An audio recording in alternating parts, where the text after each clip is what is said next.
personne ne lui a jamais appris qu'on pouvait dire oui à cette poupée? Alors, faut-il toujours dire oui? Non est aussi une réponse. Tout de suite après le générique.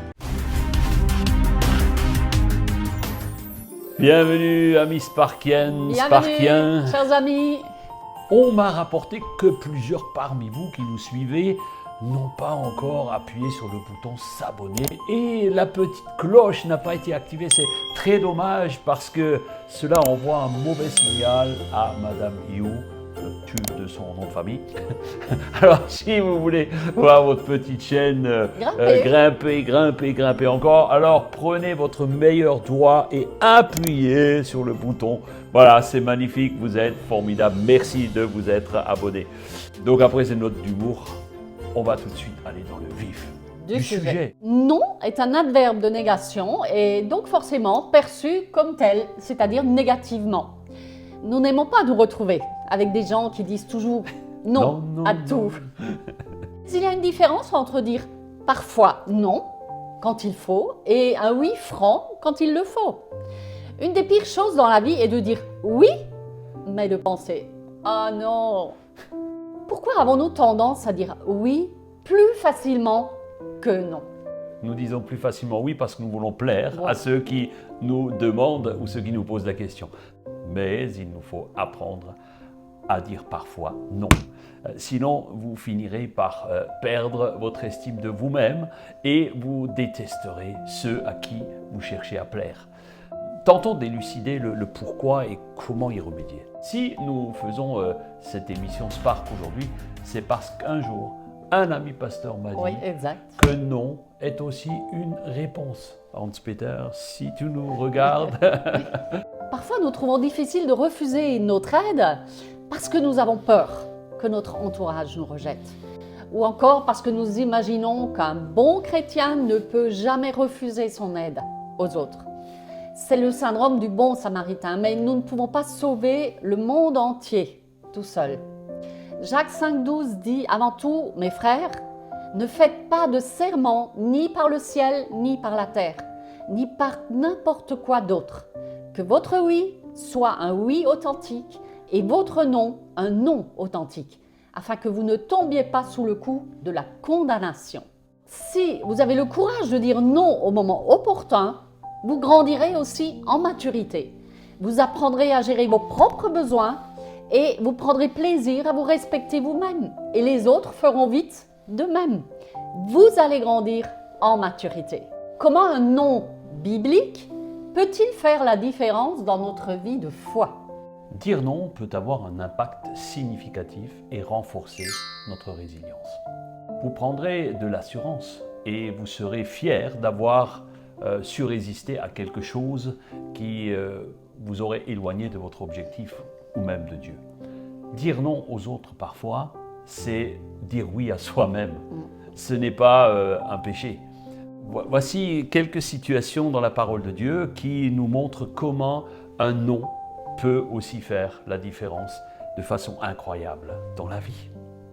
1 Corinthiens 10, 13 dit « Aucune tentation ne vous est parvenue qui n'ait été humaine, et Dieu qui est fidèle ne permettra pas que vous soyez tentés au-delà de vos forces, mais avec la tentation, il préparera aussi le moyen d'en sortir afin que vous puissiez la supporter. » Ici, il est question de dire non à la tentation. C'est un acte de foi qui favorise la réponse du Seigneur.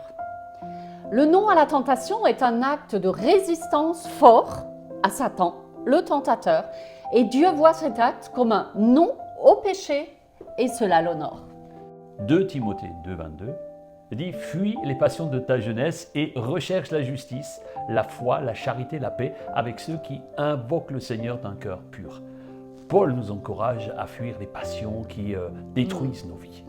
C'est un appel à rechercher les vertus qui honorent Dieu. Un non à toutes nos envies est un puissant signal envoyé à l'ennemi. Amen. Jacques 4,7 va confirmer cela. Soumettez-vous donc à Dieu. Résistez au diable et il fuira loin de vous. Ce n'est plus toi qui fuis quelque chose, mais c'est l'ennemi, le diable, qui prendra la fuite. Amen. Dire non au diable est un acte de soumission à Dieu qui renforce notre foi.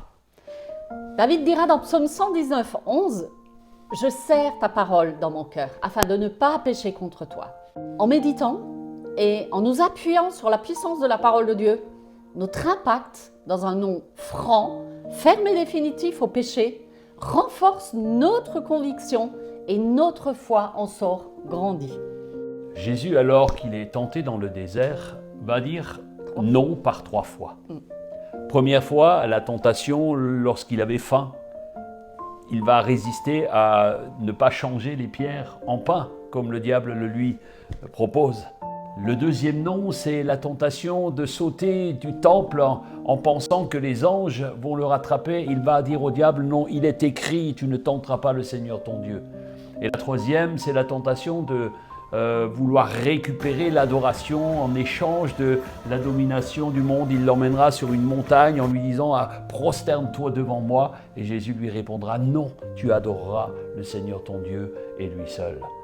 Dans chaque tentation, Jésus répond en citant les Écritures, en démontrant ainsi sa confiance en la parole de Dieu et sa résistance aux tentations du diable. Un autre nom important est dans Romains 12, 2. Où il est dit « Ne vous conformez pas au siècle présent, mais soyez transformés par le renouvellement de l'intelligence afin que vous discerniez quelle est la volonté de Dieu, ce qui est bon et agréable et parfait. » Dire non à la conformité du monde, c'est un appel à la transformation par le renouvellement de l'intelligence au travers de la parole de Dieu. Amen. Matthieu 5, 37 dit « Que votre parole soit oui, oui, non, non, ce qu'on y ajoute vient du malin. » Un non affirmatif et ferme reflète notre sincérité, notre intégrité devant Dieu et les autres. Tout ce qu'on ajoute vient du malin. Oui, mais, non, mais, je vais voir. Que ton oui soit oui et que ton non soit non. Soit non. Clairement. Alors, voici 3 conseils pratiques pour ne pas dire oui à tout. La première chose, c'est que nous vous invitons à réfléchir avant de répondre. N'ayez pas peur de dire à quelqu'un « Écoute, je vais prendre un peu de temps pour te donner la réponse parce que je ne suis pas sûr. » Ne faites pas de promesses importantes avant d'avoir consulté Dieu, votre emploi du temps et votre famille. Jacques 1,5 nous dit « Si l'un d'entre vous manque de sagesse, qu'il la demande à Dieu et qui donne à tous généreusement et il lui la donnera, il te la donnera. » Alors, deuxième conseil, quand votre assiette est pleine, dites-le tout simplement. Ne soyez pas le pompier de service de tout le monde. Vouloir gérer les situations d'urgence des autres à cause de leur manque de sérieux ou leurs mauvaises habitudes ne vous avancera à rien et causera plus de mal que de bien à cette personne. Alors, choisissez bien les projets que vous accepterez et concentrez vos efforts dessus.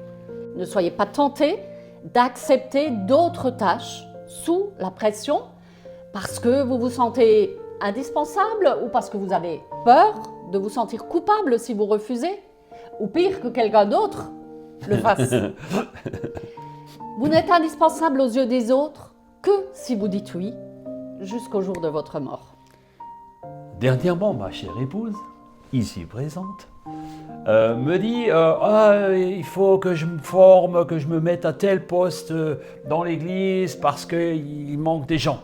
Alors je lui ai dit stop ma chérie, ça suffit, tu en fais déjà bien trop. Et je lui ai dit avec beaucoup d'amour. Oui. Elle reconnaît. Non, tu ne dois pas tout faire. Il y a des choses qu'il faut parfois laisser, même si pour le moment le poste n'est assuré que par 1 ou 2 personnes et que c'est difficile, eh bien tu ne dois pas répondre oui à tout. Troisième conseil que nous voudrions vous donner, c'est faites confiance à vos talents. Dieu a donné à chacun d'entre nous des talents uniques. Mais si vous devez choisir entre faire partie de la chorale de l'église ou aider à la gestion administrative ou faire des travaux pratiques, demandez-vous dans quel domaine vous pouvez être le plus utile. Est-ce que c'est dans le domaine administratif, dans le domaine pratique? Demandez-vous là où il y a les plus grands besoins et où votre talent peut être le plus utile. Ce choix ne sera pas toujours facile, c'est vrai, mais apprenez à dire parfois non Sinon, vous finirez par investir votre énergie et vos talents dans ce qui vous paraît urgent et vous négligerez au final l'essentiel. En conclusion, un non sincère peut être une déclaration de confiance en Dieu, une résistance au péché et une vraie affirmation des valeurs du royaume de Dieu. Laissez-nous prier pour vous. Père, je prie pour chacun afin que tu leur donnes le discernement de l'esprit. La force de dire non quand leur foi est en jeu. Le courage de dire non quand leur honneur en Christ est en jeu. Pour dire non au péché qui couche à la porte, que leur oui soit oui, que leur non soit non. Père, je te prie au nom de Jésus. Amen. Eh bien, soyez richement bénis. Nous vous donnons rendez-vous à la prochaine fois. Prenez soin de vous. Prenez soin de votre âme. À très bientôt. Bye bye. Ciao, ciao.